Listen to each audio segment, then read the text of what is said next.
नमस्कार, आपका बहुत बहुत स्वागत। मैं आपके साथ अंकित मिश्रा। आप देख रहे हैं टीवी 27 न्यूज।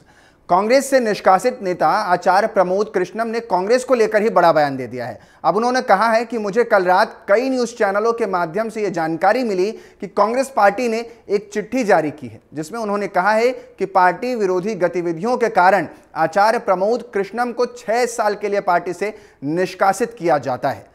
16-17 साल की उम्र में मैंने जो वचन राजीव गांधी को दिया था वो आज तक निभाता रहा हूं और आज इस उम्र में एक संकल्प ले रहा हूं कि मैं आजीवन प्रधानमंत्री नरेंद्र मोदी के साथ खड़ा रहूंगा। ये देखिए, बड़ी बात बोलते हुए नजर आ रहे हैं। वो कांग्रेस जो महात्मा गांधी की कांग्रेस थी, आज उस कांग्रेस को किस रास्ते पर लाकर खड़ा किया गया है। क्या कांग्रेस में सिर्फ वो रह सकते हैं जो सनातन को मिटाने की बात करते हैं? मैं ये साफ कह देना चाहता हूं कि राम और राष्ट्र पर समझौता नहीं बर्दाश्त करूंगा। निष्कासन बहुत छोटी सी चीज है। अब क्या कहा है सुनवा भी देते हैं आपको। ये जानकारी मिली कि कांग्रेस पार्टी ने एक चिट्ठी जारी की है। कांग्रेस पार्टी की तरफ से जनरल सेक्रेटरी ऑर्गेनाइजेशन वेणुगोपाल जी ने एक चिट्ठी जारी की है, जिसमें उन्होंने ये कहा है कि पार्टी विरोधी गतिविधियों के कारण आचार्य प्रमोद कृष्णम जी को 6 साल के लिए कांग्रेस पार्टी से निष्कासित किया जाता है। तो सबसे पहले तो मैं कांग्रेस पार्टी के नेतृत्व का आभार व्यक्त करता हूं कि उन्होंने मुझे कांग्रेस से मुक्ति देने का फरमान जारी किया। आचार्य प्रमोद कृष्णम को आप सुन रहे थे, जो साफ तौर पर कह रहे थे कि राजीव गांधी को वचन दिया था, अब वो वचन प्रधानमंत्री मोदी के साथ खड़ा रहने का आप दे रहे हैं। वो कह रहे हैं कि पहले मैंने राजीव गांधी को वचन दिया था 16-17 साल पहले और आज प्रधानमंत्री मोदी के साथ खड़ा रहूंगा, ये वचन दे रहा हूं। और आहत महसूस कर रहे हैं क्योंकि राम मंदिर और आस्था निष्ठा की बात कर रहे हैं और आस्था पर प्रहार, जिससे प्रमोद कृष्णम बिखर गए हैं। और अब यूं कह लें कि पार्टी ने जो उनके ऊपर निष्कासन का पूरी तरीके से एक्शन लिया है, उससे कहीं ना कहीं नाखुश नजर आ रहे हैं और कह भी रहे हैं कि मुझे इस बात का जिक्र और इस बात का पता नहीं था, लेकिन अचानक से ये सब हुआ है और ये उनके लिए भी दुख का कारण बन रहा है। और न केवल इतना, बल्कि जिस तरीके से प्रधानमंत्री नरेंद्र मोदी से उनकी मुलाकात हुई, स्मृति ईरानी से मुलाकात हुई, तब ये कयास लगाए जाने लगे थे। पीएम की तारीफ भी की थी कि अब बहुत जल्द 24 से पहले नए चौसर पर नई चाल चलते हुए प्रमोद कृष्णम बीजेपी ज्वाइन कर सकते हैं। पार्टी के साथ लंबे समय से रहे हैं, कांग्रेस पार्टी के वरिष्ठ नेताओं में से एक रहे हैं प्रमोद कृष्णम, और ऐसे में पार्टी को डिफेंड करना शायद उनके लिए भी कई बार मुश्किल भरा रहा है। और अभी जब पार्टी को राम जन्मभूमि के लिए और खासतौर पर रामलला की प्राण प्रतिष्ठा में आयोजन में बुलाया गया था, तब भी पार्टी ने अपना सख्त रुख अख्तियार कर लिया था और न्योता तो स्वीकारा, लेकिन जाने को अस्वीकार कर दिया था। तो ऐसे में प्रमोद कृष्णम तब प्रखरता के साथ, प्रबलता के साथ अपनी बात को रख रहे थे और लगातार पार्टी पर बचाव तो कर रहे थे, लेकिन इस बात से वो आहत नजर आ रहे थे कि पार्टी अब सनातन के साथ नहीं है। अगली खबर लखनऊ से है, जहां बीजेपी कार्यालय में प्रदेश अध्यक्ष भूपेंद्र चौधरी ने प्रेस वार्ता की है। वहीं उन्होंने कहा है कि यूपी की नीतियों को गांव-गांव और शहर-शहर में अपनी नीतियों के बताने का काम हम करेंगे। साथ ही उन्होंने कहा कि डिप्टी सीएम ब्रजेश पाठक और केशव प्रसाद मौर्य को दायित्व दिया जाएगा। आज की ये जो प्रेस कॉन्फ्रेंस हुई है, उसमें इस बात का जिक्र करते हुए नजर आए हैं यूपी प्रभारी।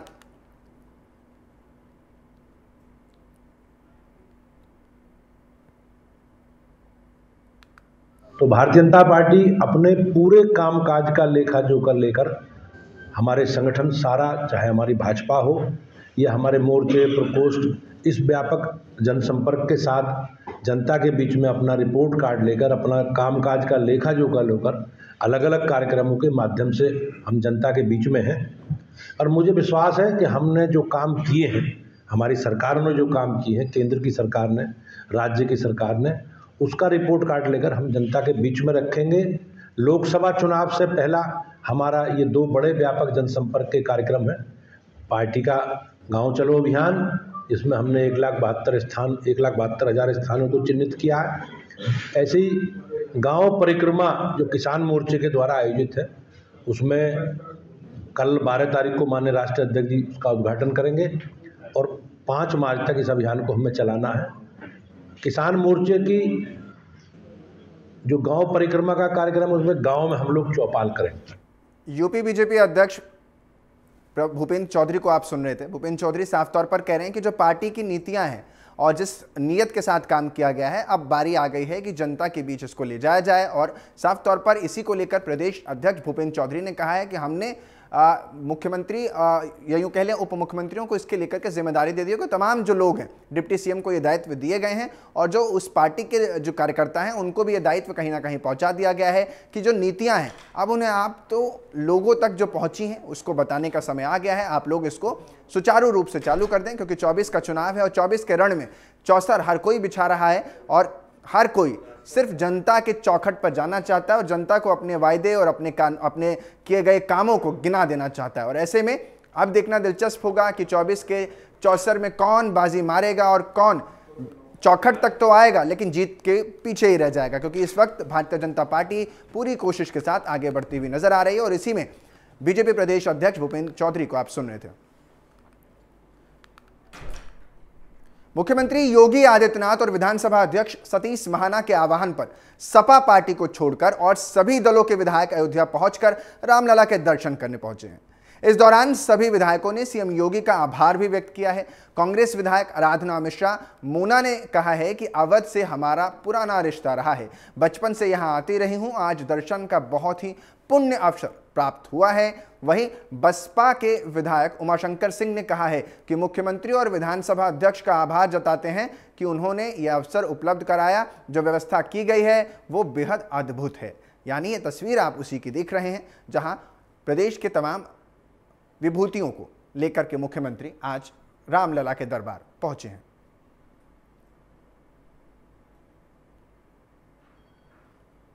क्योंकि इस स्थान पर जब आया था तब यहाँ पर एक ढांचा खड़ा था जो 6 दिसंबर को हमारे सामने टूटा था। मैं उस समय यहाँ पर आया था कि जिस समय 1990 में जिस समय यहाँ पर गोली चली थी, मैं उस समय यहाँ पर आया था जिस समय चबूतरे का निर्माण हुआ था।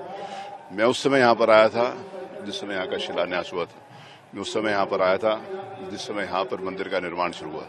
और आज सबसे सौभाग्य की बात है भगवान के प्रत्यक्ष रूप से दर्शन करने का अवसर प्राप्त हुआ। भावुक हूँ, समर्पित हूँ भगवान के चरणों। सभी तुष्टीकरण की राजनीति करने वाले लोग, चाहे कांग्रेस हो चाहे समाजवादी पार्टी, इनके तो डीएनए में, इनको विरासत में, इनके पुरखों ने डीएनए में सनातन धर्म का विरोध दिया है। बाबरी मस्जिद विवादित ढांचे को बाबरी मस्जिद कहकर महिमा मंडित करते रहे ये लोग, किस मुंह लेकर के आएंगे? राम भक्तों पर गोली चलवाने का जिन्होंने काम किया वो किस मुंह से यहाँ पर आएंगे? उत्तर प्रदेश की विधानसभा और विधान परिषद के सभी सदस्य जिनके ऊपर सदन में सदस्य के रूप में उत्तरदायित्व है वह भी, और जिनके ऊपर सरकार में किसी जिम्मेदारी में रह करके वह भी आज भगवान के भक्त के रूप में भगवान श्री रामलला के चरणों में प्रणाम करने के लिए आए हैं। भगवान श्री रामलला सबके मनोरथ पूरी करें, सब मनोकामना पूरी करें और तीसरी बार 400 पार के साथ प्रचंड बहुमत की मोदी सरकार देश में बने और 2027 में फिर एक बार 300 पार 2047 तक विकसित भारत बने। केशव प्रसाद मौर्य, गोपाल नंदी और सतीश महाना विधानसभा अध्यक्ष को सुन रहे थे और साफ तौर पर सभी लोग अपनी खुशी जाहिर कर रहे हैं कि कैसे पहले बचपन में वो आया करते थे और आज राम दरबार में पहुंच करके खुद को भव्य और खुद को दिव्य पा रहे हैं कि कैसे भगवान उनके पास आज पहुंच चुके हैं या यूं कहें वो भगवान तक पहुंच चुके हैं। कांग्रेस पार्टी से आचार्य प्रमोद कृष्णम को 6 साल के लिए निष्कासित होने पर संत समाज में आक्रोश देखने को मिल रहा है।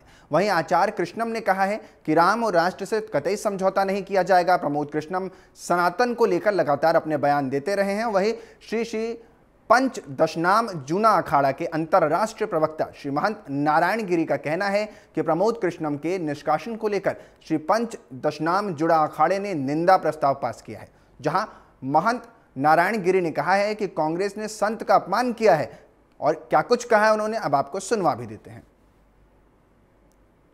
जूना अखाड़ा चाहता है कि भारत में जूना अखाड़ा का मत है कि समस्त भारत में किसी भी संत का अपमान नहीं होना चाहिए और जब किसी संत का अपमान होता है तो वो अखाड़ा सहन नहीं करता, उसका जवाब भी देते हैं। तो हमारे जूना अखाड़ा ने तो उनको निंदा प्रस्ताव पास किया है कि भाई एक संत का जो कांग्रेस ने अपमान किया है वो उन्होंने कांग्रेस ने उचित नहीं किया है। तो इसीलिए जूना अखाड़ा जो है हमेशा से, मान लीजिए किसी भारत के किसी भी संप्रदाय का कोई संत हो तो उसको सभी का सम्मान होना चाहिए, ये जूना अखाड़ा चाहता है। प्रमोद कृष्णम को निष्कासित करने के फैसले को लेकर लगातार अब कहीं ना कहीं कांग्रेस घिरती नजर आ रही है। अगली खबर बुलंदशहर से है, जहां पुलिस और पंखिया गिरोह के बदमाशों के बीच मुठभेड़ हुई है। वहीं कार सवार 2 बदमाश पुलिस की गोली लगने से घायल हो गए हैं। पुलिस ने 6 बदमाशों को इस धरपकड़ में गिरफ्तार कर लिया है। वहीं कार, बाइक, तमंचा पुलिस ने जब्त भी कर लिया। तस्वीरें आपको उसी समय के दिखा रहे हैं। पुलिस और बदमाशों के बीच जो ये मुठभेड़ हुई है उसकी तस्वीरें, और ये वो दोषी जिन्हें गिरफ्तार किया गया है।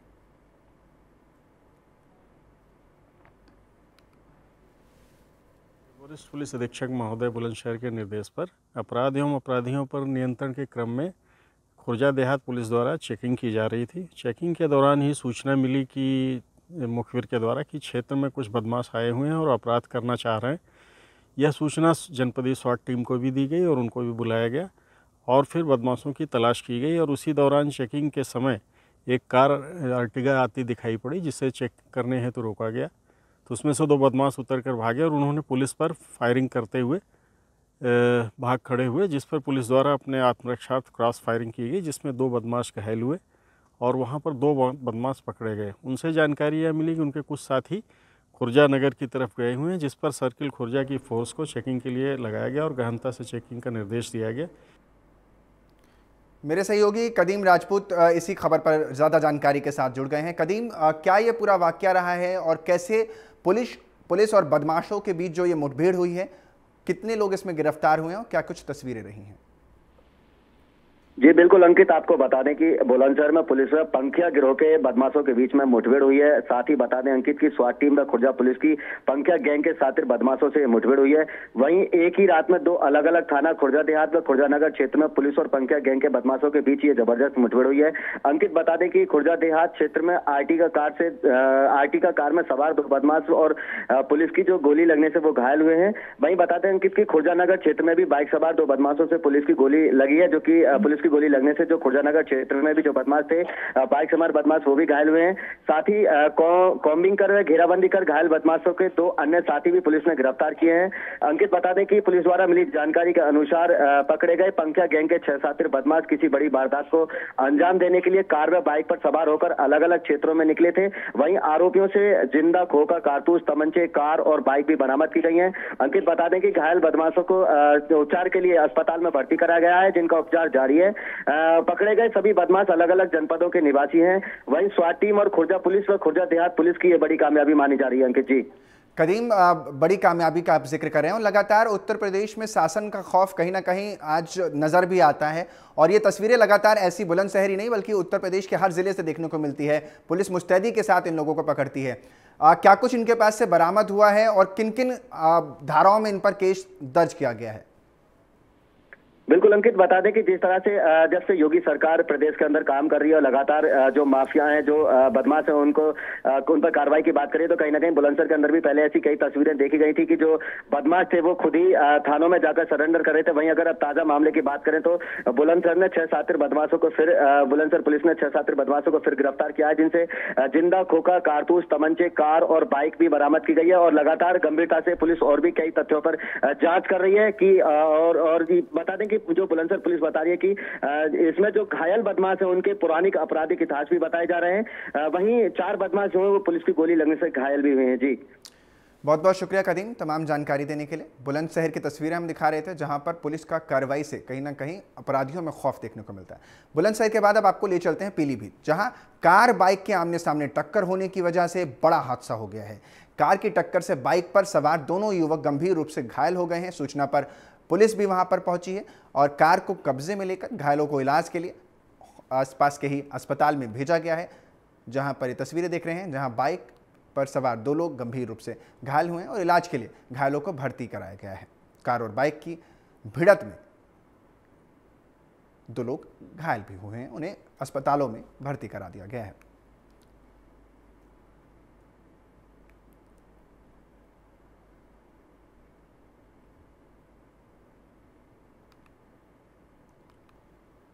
पीलीभीत के बाद अब आपको लिए चलते हैं बागपत, जहां गन्ने के खेत में किसान का शव मिलने की खबर सामने आ रही है। जानकारी के मुताबिक किसान 4 दिनों से लापता बताया जा रहा था। मृतक किसान के शरीर पर गहरे चोट के भी जख्म यानी निशान हैं और साफ तौर पर मौके पर जो पुलिस पहुंची है उसने शव को कब्जे में लेकर पोस्टमार्टम के लिए भेज दिया है। ये पूरा मामला खेखड़ा कोतवाली क्षेत्र का बताया जा रहा है और गांव में इसके बाद सनसनी फैल गई है। बागपत में किसान की शव मिला है जो कि घर से लापता था। शरीर पर चोट के निशान भी हैं।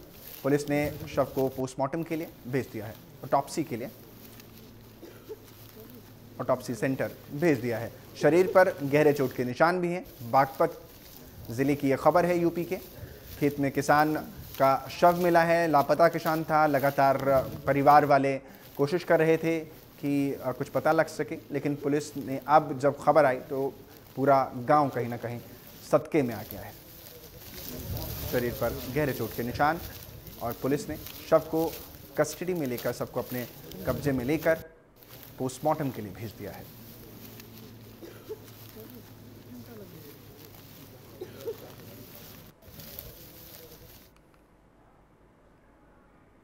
बुलंदशहर में अलीगढ़ अनूप शहर मार्ग पर स्कूल बस और ट्रक की आमने सामने जोरदार टक्कर हो गई है। जोरदार भिड़ंत में आधा दर्जन के करीब स्कूली छात्र घायल हो गए हैं। बस में फंसे बच्चों की चीखने चिल्लाने की आवाज़ें सुनकर सड़क पर गुजर रहे लोग भी मौके पर पहुंच रहे हैं और सूचना पुलिस को दी गई है। पुलिस और ग्रामीण की मदद से बच्चों को अनूप शहर सामुदायिक स्वास्थ्य केंद्र में भर्ती कराया गया है। ये भिड़ंत इतनी ज़्यादा रही है, पीछे आप देख पा रहे हैं कि कोहरा कितना ज़्यादा है। ट्रक और स्कूल की बस में टक्कर हुई है जिसमें बच्चे घायल हुए हैं। इतना दर्दनाक हादसा कि बच्चों की चीख पुकार सुनकर आसपास से गुजर रहे लोग भी वहां मदद के लिए पहुंचे हैं।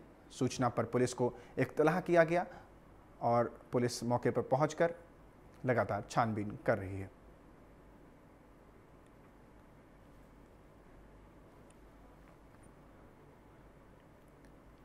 उत्तर प्रदेश के बुलंदशहर में अयूब हत्याकांड मामले में पुलिस ने बड़ा खुलासा किया है। पुलिस ने हत्या के आरोपी कौशेंद्र और सनी कुमार को गिरफ्तार कर लिया है। जानकारी के मुताबिक हत्यारों ने अयूब की हत्या 1 फरवरी की रात को की थी। हत्यारों ने अयूब से 4,800 रुपये लूट कर उसकी हत्या की थी। पूरी जानकारी जो आप तस्वीरों में देख पा रहे हैं उससे आपको मिल रही है कि बुलंदशहर में कैसे कुछ चंद रुपयों के लिए अयूब हत्याकांड में अब खुलासा पुलिस ने कर दिया है। 2 आरोपियों को भी गिरफ्तार किया गया है। किया जा रहा है जिन्होंने ब्लाइंड मर्डर का खुलासा।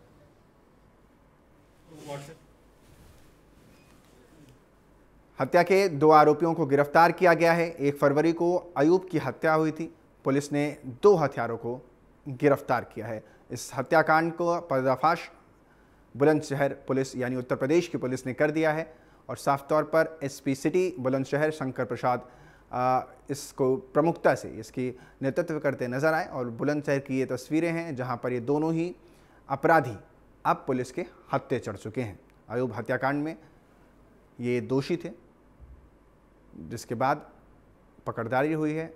चंद रुपयों के लिए 4,000 रुपये के लिए ये पूरा मिस्ट्री जो है मर्डर मिस्ट्री वो की गई थी जिसको पुलिस ने अब खोल दिया है।